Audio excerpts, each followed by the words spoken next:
नमस्कार। चिंतन मनन की इस श्रृंखला में प्रस्तुत है आज का चिंतन। मानव का वर्तमान चिंतन एवं कर्म सृष्टि का सर्वनाश करने वाले हैं। कोई भी परिस्थिति या कायक उत्पन्न नहीं हो जाती है, उसके लिए हमारे कर्म ही उत्तरदायी होते हैं। विज्ञान की उन्नति के साथ साथ जहाँ भौतिक सुख साधनों की वृद्धि होती गई, वहीं आलस्य, असंयम, लालच और तृष्णा की वृद्धि ने मानव को नर पिशाच बना दिया। अर्थ की प्रधानता ने मानवीय मूल्यों को भारी क्षति पहुंचाई। एक मूर्ख धनवान की बात का मूल्य विद्वान गरीब की बात से अधिक हो गया। हर प्रकार श्रेष्ठता एवं विद्वता का चिन्ह बन गया। ऋषियों का आदर्श था अनीति से प्राप्त सफलता की अपेक्षा नीति पर चलते हुए असफलता को शिरोधार्य करेंगे। हमारा आदर्श हो गया कि नीति अनीति का विचार किए बिना किसी भी साधन द्वारा सफलता प्राप्त करके रहेंगे। तृष्णा इतनी बढ़ गई कि कुबेर का सारा कोष भी कम पड़ जाए। ईमानदारी, सिद्धांत, नैतिकता मात्र धर्म ग्रंथों में लिखने पढ़ने और प्रवचन की वस्तु बनकर रह गई। मानवीय मूल्यों का ह्रास जितना इस युग में हुआ है, उतना पहले कभी नहीं हुआ। मानव की अनैतिक क्रियाओं एवं दुष्कर्मों का प्रभाव वातावरण पर पड़ता है। दुर्बलों की हाय और असहायों की चीत्कार से उत्पन्न दर्द तरंगे स्थूल वस्तुओं को भी कष्टकारक बनने के लिए विवश कर देती हैं। परिणाम स्वरूप जल, अग्नि, वायु, मिट्टी आदि निर्जीव वस्तुएं भी मनुष्य के लिए हानिप्रद और कष्टकारक सिद्ध हुई हैं। त्रुटि भौतिक वस्तुओं के स्वभाव में नहीं है। उन्हें विनाशकारी परिस्थितियां उत्पन्न करने के लिए मानव का दुश्चिंतन और उसके दुष्कर्म ही विवश करते हैं। यदि तुरंत ही मानव ने अपने चिंतन एवं कर्म को न सुधारा तो सृष्टि को प्रलय से बचाने में कोई भी समर्थ नहीं हो सकेगा। मनुष्य अपने दुष्कर्मों का दंड अवश्य भोगेगा। हो सकता है कि दुष्कर्मों से हमारा कोई सीधा संबंध न हो, तो भी मानव को सत्कर्म न करने और दुष्कर्म न रोकने का दंड भी भोगना पड़ेगा। अतएव सृष्टि को प्रलय के विनाश से बचाने के लिए यह आवश्यक है कि हम सत्कर्म करें, दुष्कर्मों से स्वयं बचें और दूसरों को बचाने में अपने समय, पुरुषार्थ एवं साधनों का एक अंश अवश्य नियोजित करें। जो भी इसमें कोताही बरतेगा, आलस्य और प्रमाद कर देगा, वह महाकाल के दंड से बच नहीं पाएगा। तुच्छ मनुष्य की सारी चतुराई रखी रह जाएगी। महाकाल का सुदर्शन चक्र चल पड़ा है। हठी और दुराग्रही का बुद्धि को ठिकाने लगाने का कार्य बड़े स्तर पर प्रारंभ हो गया है। महाकाल ने कुव्यवस्था को सुव्यवस्था में परिवर्तित करने की जिम्मेदारी स्वयं संभाल ली है। दुष्टता के विनाश और सज्जनता के संरक्षण का दायित्व अवतारी शक्तियां अवश्य पूरा करेंगी, क्योंकि ऐसा उनका आश्वासन है। परमात्मा सृष्टि को विनाश से बचाने का हर संभव प्रयत्न करेगा, लेकिन अंत तोगता बदलना पड़ेगा मनुष्य को ही। युग ऋषि का सूत्र है, युग निर्माण कैसे होगा? व्यक्ति के निर्माण से। व्यक्ति का चिंतन और कृतत्व को न बदलने की स्थिति में परमात्मा भी असहाय सिद्ध होगा।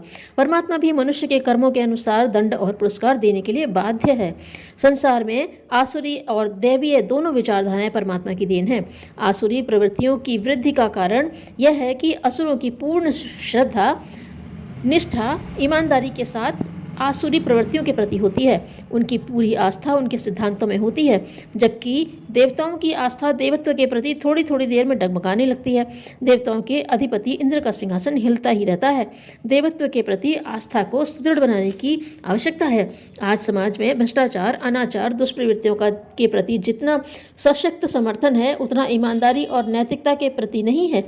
नैतिकता और ईमानदारी के पक्षपाती भी समाज में अपना पक्ष दृढ़ता से प्रस्तुत करने में असमर्थ रहते हैं, क्योंकि उनका पक्ष जन सामान्य को अव्यवहारिक लगता है। नैतिकता को व्यवहारिक बनाने का दायित्व प्राणवानों को उठाना है। इसके लिए कष्ट सहने और हानि उठाने वाले इस युग के सच्चे शहीद शूरवीर और योद्धा हैं। शूरवीर वही नहीं है जो बंदूक चलाता है, शूरवीर वह है जो सिद्धांतों के लिए चोट खाने के लिए तत्पर रहता है। किसी भी त्याग, बलिदान और कष्ट की शर्त पर भी अपने सिद्धांतों को नहीं छोड़ता। ऐसे ही क्रांतिकारी योद्धाओं के बल पर देवत्व पृथ्वी पर अस्तित्व बनाए हुए है।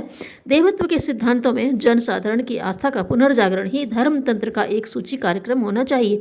सदचिंतन और सद्भावनाओं का प्रवाह यदि जनमानस में गति पकड़ने लगे तो युग को बदलने में देर नहीं लगेगी। इसके सिवाय अन्य कोई मार्ग युग परिवर्तन का है भी नहीं। आइए अब हम विचार करें कि हमें इन परिस्थितियों में क्या करना चाहिए ताकि हम अपना जीवन धन्य बना सकें। एक कहानी। महावीर स्वामी उन दिनों जंगल में घोर तप कर रहे थे। जंगल के ग्वाले उन्हें समाधिस्थ देख उनका उपहास किया करते थे। कुछ दुष्ट तो लांछन लगाकर उन्हें तंग भी करने लगे। महावीर इन व्यवधानों से विचलित न हो तपस्या करते रहे। तपस्या में विघ्न डालने वालों की बात पास के व्यक्तियों तक पहुंची। वहां के धनिक लोग महावीर के पास आए और कहने लगे, आपको ये नादान व्यर्थ कष्ट दे असुविधा में डाल रहे हैं। हमारा निवेदन है कि आपके लिए हम एक भवन यहाँ बनवा दें तथा ऐसी सुरक्षा व्यवस्था करा दे जिससे आप निश्चिंत हो तपस्या साधना करते रहें। महावीर बोले, तात साधनों का अनुचित मोह ही मनुष्य को सांसारिक बनाता है। एक बार उससे निकल आने के बाद जो आत्म शांति मिली है उसकी तुलना में यह व्यवधान तुच्छ है। आप लोग मेरी चिंता न करें। स्वामी जी बोले। उनकी इस दृढ़ता से ग्वाले भी पराभूत हो उठे। उन्होंने फिर सताने की हिम्मत नहीं की। जानकारी का महत्व समझते हुए सुकरात अपने शिष्यों से कहा, जो अनजान है और अपने को जानकार मानता है उससे बचो। जो अनजान है और अपनी अल्पज्ञता से परिचित है उसे सिखाओ। जो जानता तो है पर अपने ज्ञान के बारे में शंकालु है उसे जगाओ। और जो जानता है पर साथ ही अपनी जानकारी के प्रति आस्थावान है वह बुद्धिमान है, ऐसे व्यक्ति के पीछे चलो।